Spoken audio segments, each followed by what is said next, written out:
You're traveling on business. It's been a long day, a long flight. You've just checked into your hotel room on the 12th floor. You've been having a little issue with sleepwalking, but you're not thinking about that right now because you are tired and you can't wait to get in the bed. You're in bed, you've fallen asleep, had to have been for hours, when you suddenly wake up and find yourself hanging by your fingertips over the edge of the balcony. How are you able, what kind of shape are you in to be able to do that? I'm Rowena Starling, welcoming you to the Save Your Breath show, where we help parents eliminate the stress and aggravation of parenting, whether your child is 5 or 50. The subject of our show today is exercise and the effect that it has on our behavior and our health. I think we're pretty well aware of what's going on with exercise and health. But I think that we tend to take our bodies for granted and that we, unconsciously abuse our bodies in our pursuit of happiness. Do you have a clear understanding of how very important it is to our bodies that we exercise to relieve stress and for many of us to offset depression?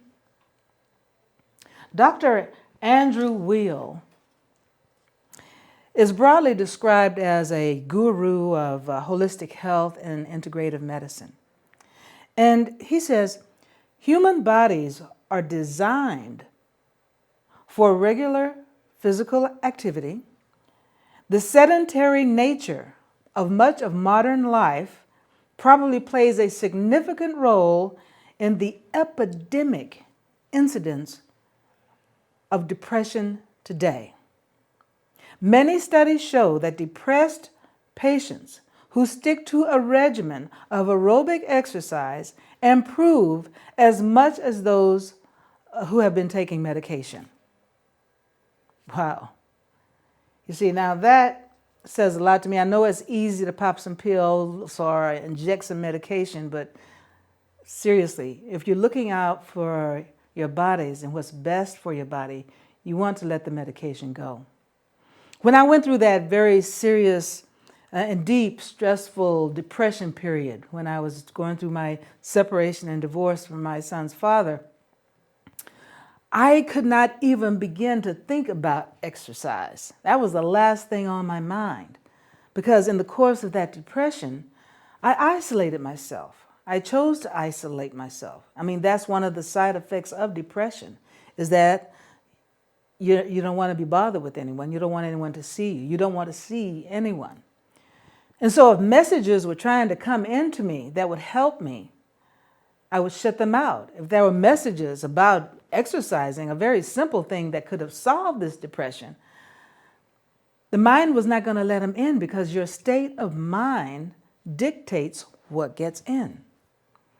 I mean, do you ever recall having a need of information, and because of your state of mind, and you actually got the information, but because of where your mind was at the time, it didn't get in to help you when it needed you at that first moment?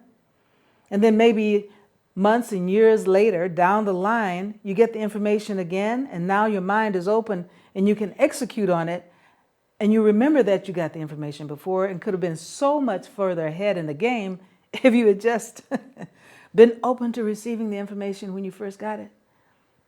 I know you've had that experience. This is what I'm talking about.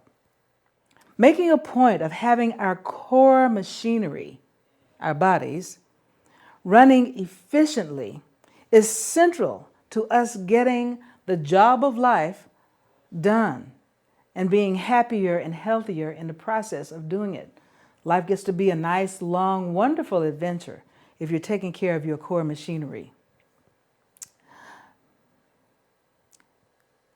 We tend to focus our attention on looking good, like I said, body image, maybe surface behaviors that project us and make us tend to stand out one way or another, especially in the crowd.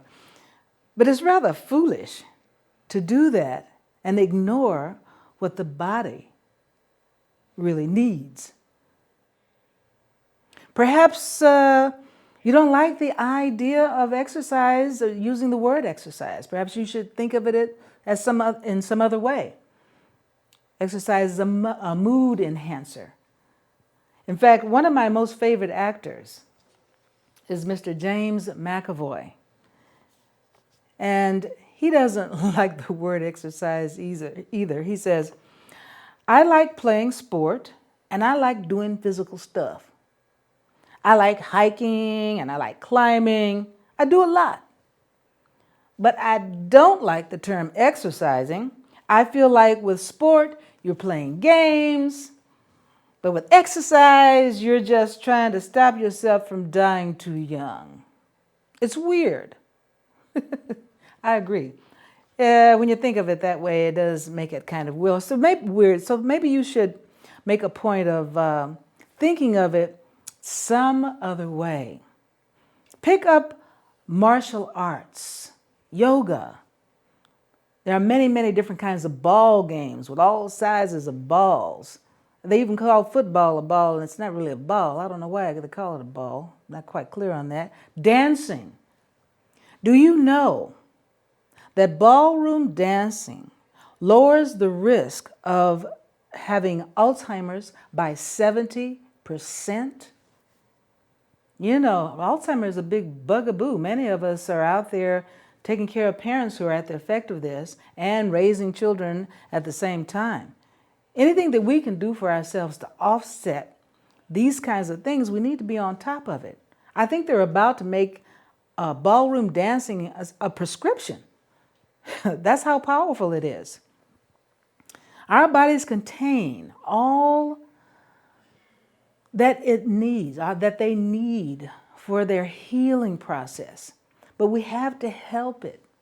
And one of the ways that we help it is by squeezing every cell in your body. Think of it as hugging yourself from the inside out.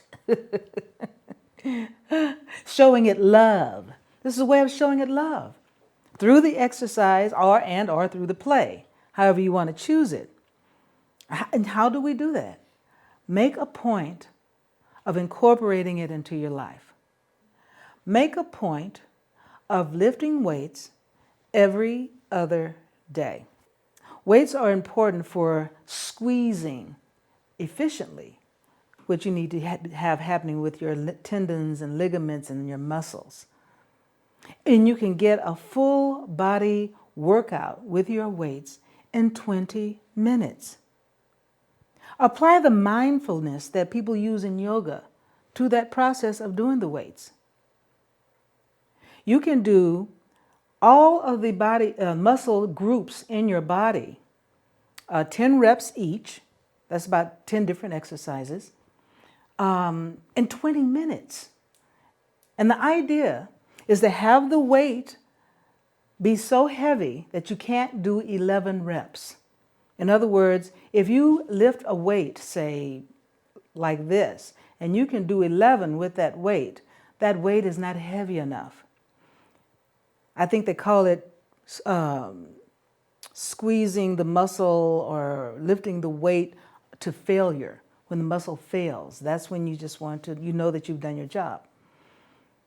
Being efficient about doing that every other day will help the process, gets you jump-started, especially if you, as I do, every other day for 20 minutes, you get the job done. And then the other days, you fill in with the fun activity that you want to do. What do you think about that idea? I know there are some of you out there that are thinking and looking at me thinking, this girl is talking about this. She isn't doing any of this stuff herself. Let me assure you, if I did not, I would weigh right now about 250 pounds because that is what my genetic makeup is predisposed to do. I was well on my way there. And when I put the brakes on it, I said, oh my God, it's that simple. Get a regimen of every other day. Think of the health challenges that your parents face or have faced. if they've had them. Just think about that for a second. Heaven forbid your child should have some sort of a health issue. Some of us actually have things that we're having to work with that exercise could have remedied. For instance, according to the Center for Disease Control, childhood obesity has more than doubled in children and quadrupled in adolescents in the last 30 years. The percentage of children aged 6 to 11 years old in the United States who were obese,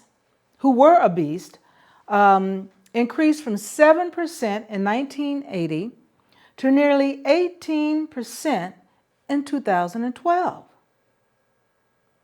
Here we are in 2016, so I'm thinking that 18% is up to 20% now. Similarly, the percentage of adolescents aged 12 to 19 years old who were obese increased from 5% to nearly 21% over the same period. So now in 2016, that would be more like 25%. In fact, I think I did hear that on the 6 o'clock news. That's 1 in 4. Now, obesity is one of those things that just kind of cracks everything open for all kinds of horrible health consequences. It ushers in a whole list of negative health consequences. We don't have time to go through them all here, or any of them. Actually, if I get started on one, I'll be rolling. This is an issue that has to be addressed, not just with the children, but with the parents, with people in general. Childhood obesity of the parents, people in general, a large part of the reason that is happening at all is because of poor nutrition, lack of exercise, too much television, and too many electronics. Too much time on the electronics. Let's put the electronics down. Okay? Help me out with that.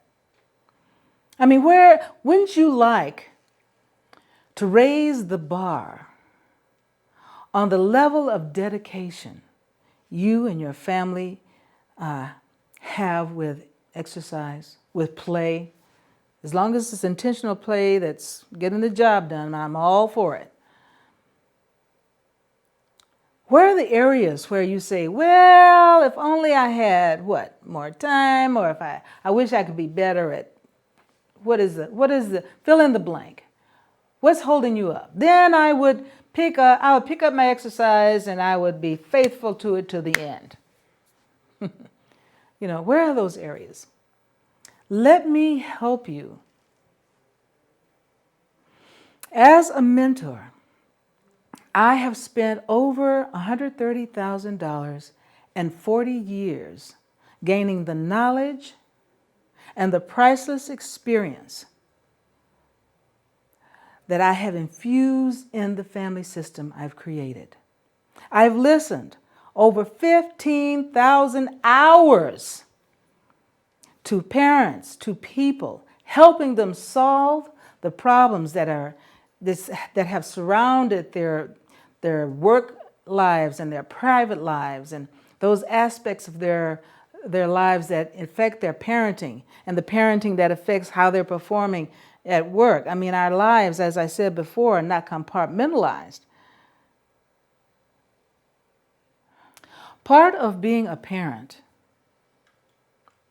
is being able to quickly assess what is necessary in any given moment. There's so much chaos happening all the time. You're constantly having to make decisions about, whether it's food or exercise or disciplinary measures, appropriate disciplinary measures that have to go down. There are a few keys to success that I think would be worthy of mention here because they're kind of central to what helped me develop what I have as an offering. There is knowledge. We all have the knowledge. The idea is to take the knowledge that you have and go deeper with it. A lot of this is common information that I teach, but it's just not common practice. The next thing is having highly skilled mentors to help you through. I have engaged highly skilled mentors to help me through, and the information that I have gleaned from them have helped me develop my program. So my clients benefit from that information also. And there's also the aspect of having a network of parents who are on the same page, there for the support. This is something I didn't have, and I'm very interested in having us develop the same base of reference in terms of the values we want to instill in our children. You know, it takes a village. I'd like for us to create our own village here. Most parents exercise, and they encourage their kids to exercise, but few have a built-in regimen that allows them to instill consistency in what they're doing. If they just realize that there is a specific set of skills that helps them to reinforce the mindset necessary to have this as a part of their basic family system and plan, they would perform better. They would grow healthier right alongside their kids. They'll grow healthier, the kids will grow up, and there would be more peace in the household. Isn't peace what we're after? Don't we want it to be easier? This is part of that whole easier program that I'm talking about. Typical issues that parents face are having to say the same things over and over and over again. Being anxious about being the disciplinarian versus their child's friend, paying the bills, having difficulty knowing from day to day what really matters, focusing on what is mattering, in any specific moment. A lot of time, things that truly matter get dropped out because we're so distracted with some part of the chaos that our mind wanted to attach to and marry. I'm sure some of you know what I'm talking about there. There's also the dealing with the endless negative self-talk that we put on ourselves, that noise in our heads, and not knowing how to stop it. Exercise goes a long way to help our brains to relieve the stress, clear out the depression, and get centered in what it is that we need to do to be strong and get the sleep that we need at night.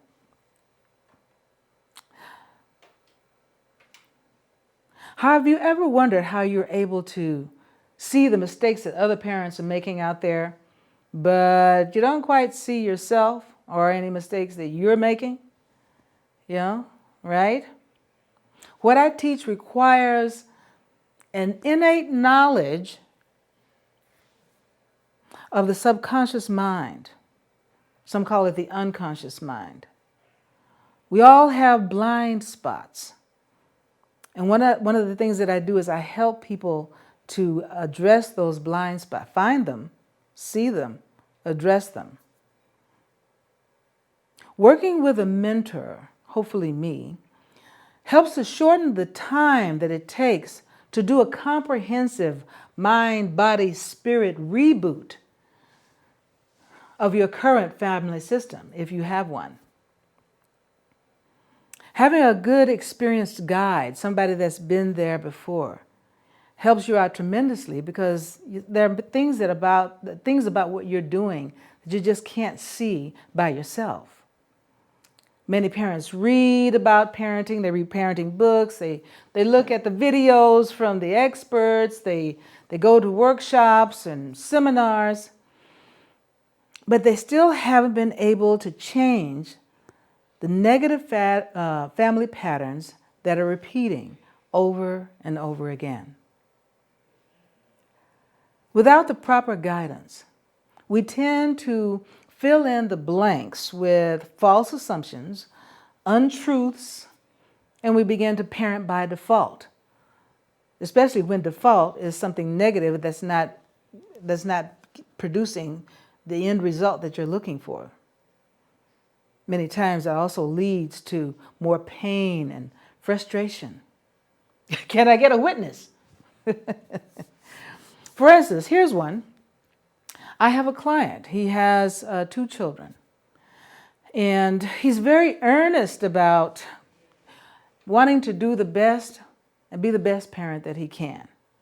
And he's done all these things. He's read the books, he's done the video, he looks at the videos, and he's taken some courses.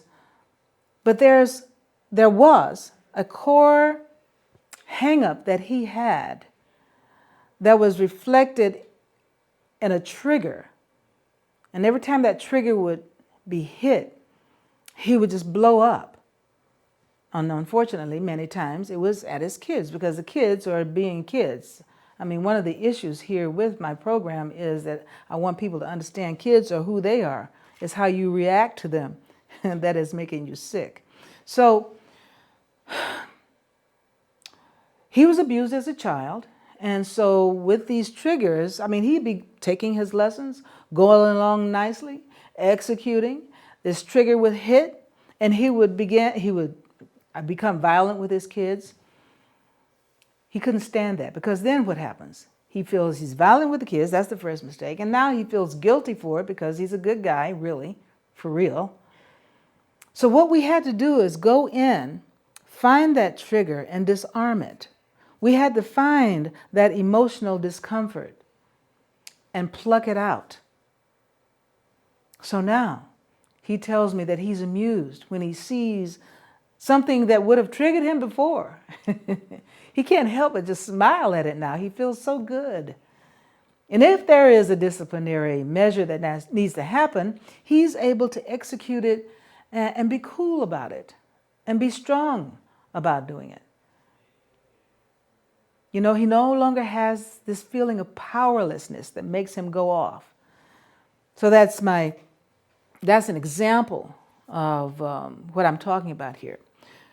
Would you like the opportunity to raise the level of your parenting game and gain the insight into what the real issue is, or where the real issues lie? Would you like to spare yourself having to say it over and over and over again? Would you like to get over being anxious about being the authority figure and wanting to be your child's friend? Would you like to learn what's going on with the inner game of money so that you can have more of it flow through to you and your family? I have 5 steps in my family system. The first step is to recognize that being a parent is a calling. Your love for them is the call. When you saw your child for the first time, and as the days and weeks went by, that love became stronger. That love itself is the call, right? And through meditation, we're able to embrace that fully so that you have more of a curiosity about what's going on with your life and your kids, rather than this hardcore thing that is causing a problem. And the benefits of the meditation wash through the whole system. The next thing is raising the dough. Baking the bread, making the money. We know what that's about. Number 3, respect. Getting respect and giving respect. Number 4, discipline. Instilling discipline and being disciplined about what it is that you're doing with the children or with your offspring. And number 5, your own custom family system grows out of this program. And we're able to set up your system and create your own map. Each one of these steps have steps within themselves, but that was just to give you the idea of where we're going with this. May I hold your hand through this process?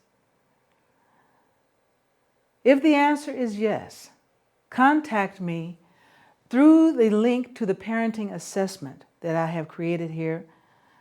You will find it at saveyourbreath101.com/parenting-assessment.